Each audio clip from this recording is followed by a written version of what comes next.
Hello दोस्तों, नमस्कार। आज का टॉपिक है कि जमानत कितने प्रकार का होता है और जमानत को कब निरस्त किया जा सकता है। तो आज मैं इसी टॉपिक पर चर्चा करूंगा और इसके बारे में डिटेल्ड व्याख्या मैंने डिस्क्रिप्टिव नोट्स में लिखे हैं, उसे आप जरूर पढ़ें। तो आइए इस विषय पर विस्तृत रूप से चर्चा करते हैं। दोस्तों, आज हमने ये टॉपिक क्यों लिया, क्योंकि आप जानते होंगे कि 10 मई को माननीय सुप्रीम कोर्ट के द्वारा दिल्ली के मुख्यमंत्री श्री अरविंद केजरीवाल को इंटरिम बेल पर रिहा किया गया और वो मात्र 21 दिन तक जेल के बाहर रहेंगे और पुनः 1 जून के बाद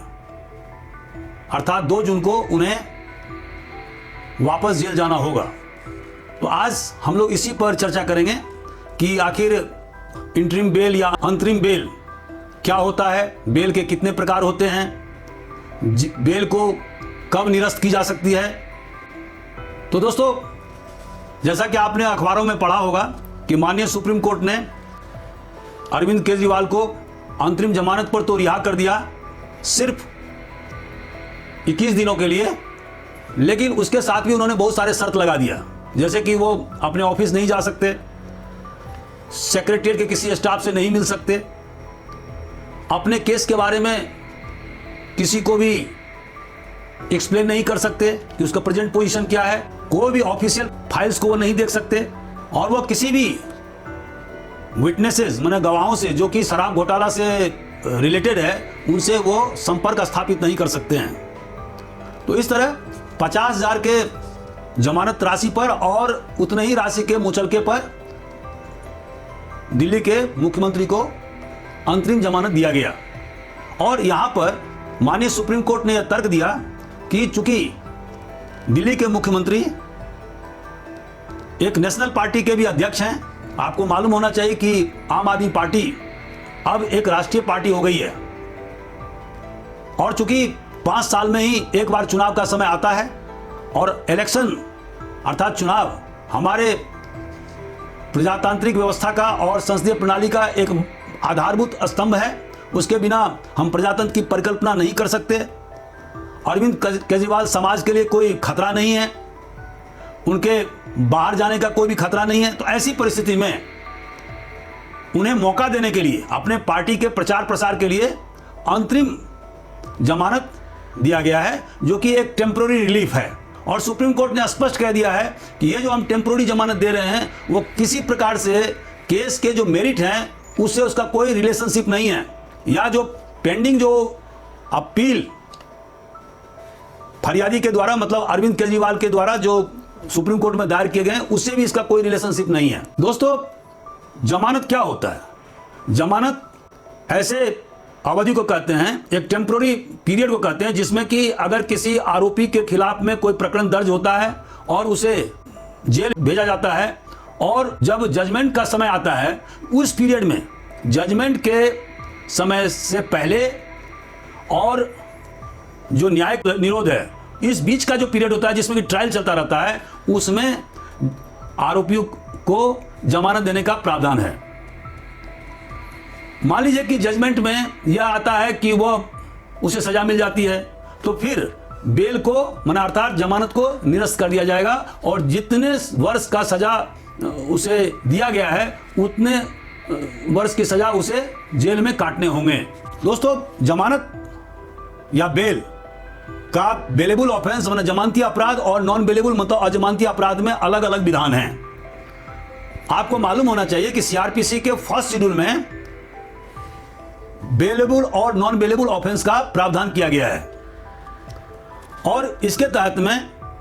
बहुत सारे जो ऐसे अपराध हैं जिसमें 3 वर्ष या उससे कम के जो अपराध होते हैं उसको बेलेबल या जमानती अपराध की कोटि में रखा जाता है, और 3 वर्ष या 3 वर्ष से ऊपर के जो सजा के प्रावधान होते हैं उसे नॉन बेलेबल या अजमानती अपराध में उसे रखा जाता है। अगर कोई आरोपी को किसी पुलिस अधिकारी द्वारा गिरफ्तार किया जाता है जिसने जमानती अपराध किया है, तो ऐसे आरोपी को पुलिस अधिकारी द्वारा जमानत पर रिहा कर दिया जाएगा, क्योंकि जमानत का अधिकार बेलेबल ऑफेंस में जमानती अपराध में आरोपी का होता है, मैंने उसका यह हक है। और अगर वो आरोपी बेल बॉन्ड माने बंद पत्र निष्पादित करता है तो किसी भी हालत में उसे जेल में निरुद्ध नहीं किया जा सकता है। यहां पर मैं बताना चाहूंगा कि हमारे देश के में बहुत सारे लोग कानून के बारे में नहीं जानते हैं और इसका फायदा पुलिस विभाग के निचले स्तर के जो कर्मचारी अधिकारी होते हैं वो फायदा उठाते हैं और बेलेबल ऑफेंस में भी उन्हें जमानत देने के लिए तैयार नहीं होते हैं। उन्हें पैसे ऐंठने के लिए उनके साथ में तरह तरह के हथकंडे अपनाते हैं। तो यहाँ पर मैं स्पष्ट कर दूं कि जमानती अपराध में आरोपी को जमानत देने का अधिकार है पुलिस अधिकारी को और इसे आरोपी को वंचित नहीं किया जा सकता है अगर वो बेल बॉन्ड माने जमानत राशि भरने के लिए तैयार है। दोस्तों, धारा 436 सीआरपीसी में जमानती अपराध में जमानत का प्रावधान दिया गया है और 436A में यह बताया गया है कि अगर किसी आरोपी ने जितना किसी अपराध में सजा का प्रावधान है उसका अगर आधा भाग उसने सजा काट लिया है, माने जेल में रह करके उसने सजा भुगत लिया है, तो उसे जमानत पर रिहा करना होगा बशर्ते कि वह बंद पत्र को निष्पादित करे। किसी भी अपराधी को जो ऐसे अपराध में जुडिशियल कस्टडी में या जेल में निरुद्ध किया गया है उसे उस अपराध में जितना सजा दिया गया है उससे ज्यादा जेल में निरुद्ध रखा नहीं जा सकता है। अगर ऐसा होता है तो तत्काल उसे रिलीज किया जाएगा। दोस्तों, धारा 437 सीआरपीसी में यह प्रावधान है कि जहां पर कि गैर जमानती अपराध में जमानत देने का प्रश्न है वहां पर सेशन कोर्ट और हाई कोर्ट को छोड़ करके अगर किसी व्यक्ति को मजिस्ट्रेट के सामने में या अधीनस्थ कोर्ट के सामने में प्रस्तुत किया जाता है तो उसे भी जमानत दिया जाएगा बशर्ते कि वह व्यक्ति किसी ऐसे अपराध में सम्मिलित नहीं हो जिसमें कि डेथ पेनल्टी माने मृत्यु दंड का प्रावधान हो या आजीवन कारावास का प्रावधान हो या ऐसा व्यक्ति जो ऐसे संज्ञेय अपराध घटित करता है और इससे पहले वह मृत्यु दंडित से दंडित किया जा चुका हो या आजीवन कारावास से दंडित किया गया हो या 7 साल से ज्यादा के अपराध में दंडित किया गया हो तो भी उसको जमानत नहीं दिया जाएगा। लेकिन अगर कोई आरोपी उसका उम्र 16 साल से कम हो या वो महिला हो या वह इनफर्म मतलब शारीरिक रूप से स्वस्थ नहीं हो या वह बीमार हो तो ऐसी परिस्थिति में उसको अजमानती अपराध में भी जमानत दी जा सकती है। दोस्तों, अगर कोर्ट को ऐसा लगता है कि किसी आरोपी को अजमानती अपराध में भी जमानत देना उचित है, प्रॉपर है, तो वह जमानत दे सकता है और उसके लिए वो लिखित में कारण दर्शाएगा। इसके अलावा अगर कोई आरोपी जिसकी आवश्यकता आइडेंटिफिकेशन परेड के लिए हो, खास करके जब इन्वेस्टिगेशन हो रहा हो माने अन्वेषण हो रहा हो, तो ऐसी परिस्थिति में भी उस व्यक्ति को जमानत दी जा सकती है अगर वह ऐसा अंडरटेकिंग लिख के दे कि वह जब भी पुलिस ऑफिसर या आईओ माने इन्वेस्टिगेटिंग ऑफिसर उसको तलब करता है तो वह हाजिर होगा। लेकिन यहां पर एक उपबंध है और वह क्या है कि अगर अजमानती अपराध में जमानत दी जाती है और जहां पर कि ऐसे अपराध में मृत्युदंड का प्रावधान है या आजीवन कारावास के प्रावधान है या 10 साल से ज्यादा की सजा का प्रावधान है, तो वहां पर जमानत देने से पहले पब्लिक प्रोसिक्यूटर को सुनने का माने उनको बहस करने का मौका दिया जाए। दोस्तों, मैं यहां पर बताना चाहता हूं कि धारा 439 सीआरपीसी के तहत में हाई कोर्ट को, माननीय सुप्रीम कोर्ट को और सेशन कोर्ट को अनलिमिटेड अधिकार हैं और वह अजमानती अपराध में भी किसी आरोपी को जमानत दे सकते हैं। दोस्तों, जमानत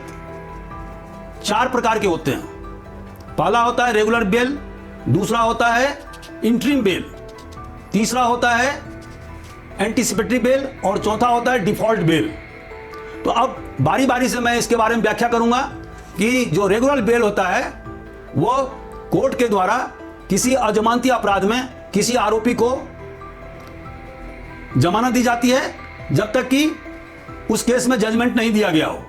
अगर उस केस में जजमेंट दे दिया जाता है और उसमें उसको कन्विक्ट कर दिया जाता है तो उसका रेगुलर बेल निरस्त कर दिया जाएगा और उसमें बहुत सारे पाबंदी लगाए जाते हैं और उसके बारे में अभी मैं आपको बताऊंगा। दूसरा होता है इंटरिम बेल, और जैसे कि अभी दिल्ली के चीफ मिनिस्टर अरविंद केजरीवाल को सुप्रीम कोर्ट के द्वारा इंटरिम बेल दिया गया है, और ये एक टेम्पररी रिलीफ होता है, जैसे कि उन्हें मात्र 21 दिन का रिलीफ दिया गया है ताकि वो अपने पार्टी का प्रचार प्रसार कर सकें, और फिर उन्हें 2 जून को जेल जाना होगा। तीसरा होता है एंटीसिपेटरी बेल, जो धारा 438 सीआरपीसी के तहत गाइड होता है, और इसके तहत अगर किसी व्यक्ति को ऐसा लगता है या ऐसा महसूस होता है कि किसी अजमानती अपराध में उसे गिरफ्तार किया जाएगा पुलिस के द्वारा, तो वह हाई कोर्ट में, इवन सेशन कोर्ट में एंटीसिपेटरी बेल पिटीशन दायर कर सकता है, और जब ऐसे व्यक्ति को एंटीसिपेटरी बेल मिलता है तो वह फिर अपना रेगुलर बेल संबंधित कोर्ट से कराएगा, और जब एंटीसिपेटरी बेल किसी व्यक्ति को मिलता है तो फिर पुलिस उसको अरेस्ट नहीं कर पाएगी। चौथा होता है डिफॉल्ट बेल। दोस्तों, जैसे कि आपको मालूम है कि धारा 167 फिकरा 2 सीआरपीसी में यह प्रावधान है कि जैसे गंभीर अपराध, हत्या या ऐसे अपराध जिसमें कि आजीवन सजा का प्रावधान है या मृत्युदंड का प्रावधान है या 10 साल से ऊपर सजा का प्रावधान है, इसे बहुत गंभीर मामला माना जाता है, और इसके लिए 90 दिन का समय निर्धारित किया गया है इन्वेस्टिगेशन के वास्ते। तो अगर कोई पुलिस अधिकारी जो उस केस का अन्वेषण कर रहा है, अगर वह 90 दिन के अंदर में चालान कोर्ट में पेश नहीं करता है और आरोपी 90 दिन तक लगातार जेल में निरुद्ध है, तो मजिस्ट्रेट के द्वारा या संबंधित कोर्ट के द्वारा उस आरोपी को जेल से रिहा कर दिया जाएगा, बशर्ते कि वो बेल बॉन्ड और सिक्योरिटी भरने के लिए तत्पर है। इसके अलावा अन्य जो मामले होते हैं, छोटे मोटे मामले, जैसे धारा 324 या 323 या 326, मतलब जिसमें कि 10 साल से कम सजा का प्रावधान है, 7 साल का, 3 साल का, 4 साल का,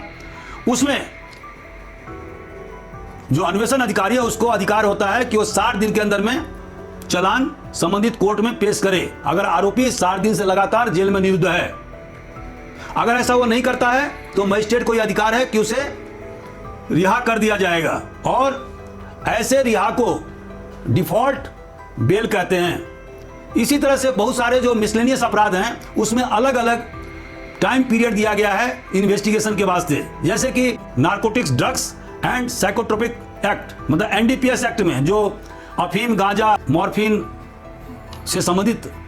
मामला होता है, उसमें एक अन्वेषण अधिकारी को 180 दिन का समय दिया जाता है कि उस पीरियड में वह अनुसंधान पूरा करके संबंधित कोर्ट में चालान पेश करे, और अगर इस पीरियड में पूरे 180 दिन अगर वो आरोपी जेल में निरुद्ध है और अगर वो अन्वेषण अधिकारी फेल हो जाता है चालान पेश करने में, तो फिर मजिस्ट्रेट को या कोर्ट का यह अधिकार होता है कि उसको वो रिलीज कर दे। दोस्तों, यहाँ पर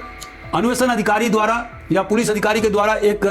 दूसरा तरकीब ढूंढा जाता है, और वो होता है सप्लीमेंट्री चालान। मान लीजिए कि समय पर अन्वेषण पूरा नहीं हुआ, तो ऐसी स्थिति में पुलिस अधिकारी क्या करते हैं कि वो आनन फानन में समय सीमा के अंदर में चालान पेश करते हैं ताकि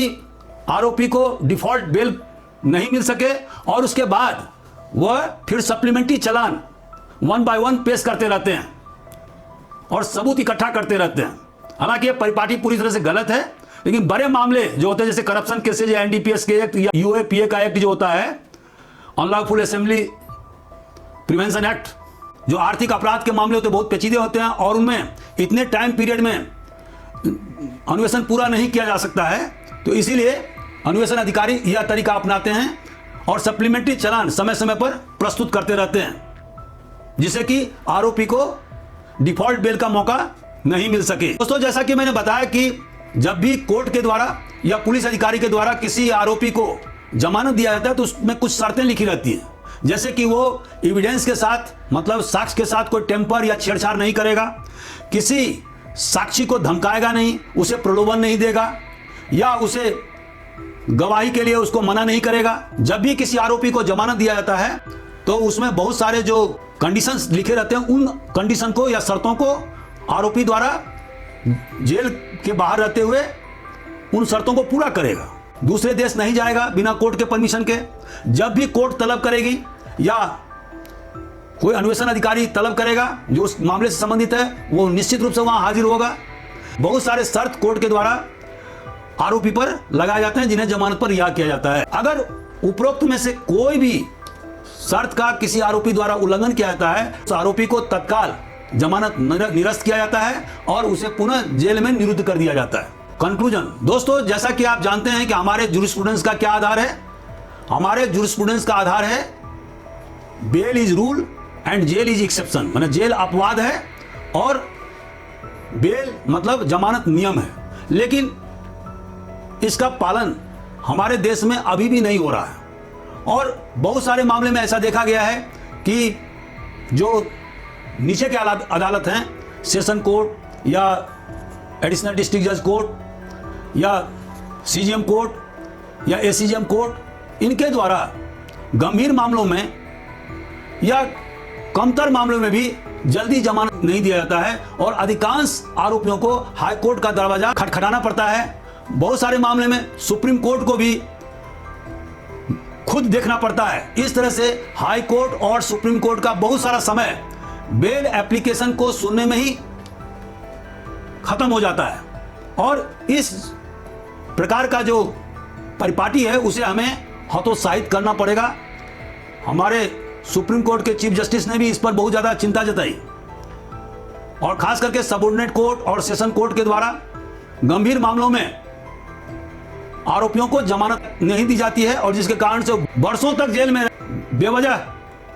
सजा काटते रहते हैं। इसे हमें हतोत्साहित करना पड़ेगा। दोस्तों, जैसा कि आप जानते हैं कि right to life and personal liberty धारा 21 में हमारा मौलिक अधिकार है और बेल का जो प्रावधान किया गया है वो इसलिए किया गया है कि जो धारा 21 में जो स्वतंत्रता का अधिकार हमें मिला है और जो पब्लिक इंटरेस्ट है, उन दोनों में सामंजस्य बैठाने के लिए जमानत का प्रावधान किया गया है ताकि हमारा जो डेमोक्रेटिक जो सेटअप है वो मजबूत रह सके। इसका एक आर्थिक पहलू भी है। अगर किसी व्यक्ति को बहुत दिनों तक जेल में निरुद्ध किया जाता है तो उसका जो परिवार का जो संरचना है, उसका जो आर्थिक ढांचा है वो पूरी तरह से बिखर जाता है, उसके बच्चे अनाथ हो जाते हैं। तो इस प्रकार का जो परिपाटी हमारे देश में अभी चल रहा है कि अधिकांश मामले में सबऑर्डिनेट कोर्ट के द्वारा बेल नहीं दिए जाते हैं, उसे समाप्त करना होगा और तभी अधिक से अधिक जनता को रिलीफ मिल सकेगा। तो दोस्तों, आज का हमारा वीडियो कैसा रहा, इस पर आप अपना टिप से जरूर हमें अवगत कराएं। हमने डिटेल में इसकी व्याख्या डिस्क्रिप्टिव नोट्स में लिखे हैं, अंग्रेजी में लिखा हुआ है, उसको आप जरूर पढ़ें। Thank you very much.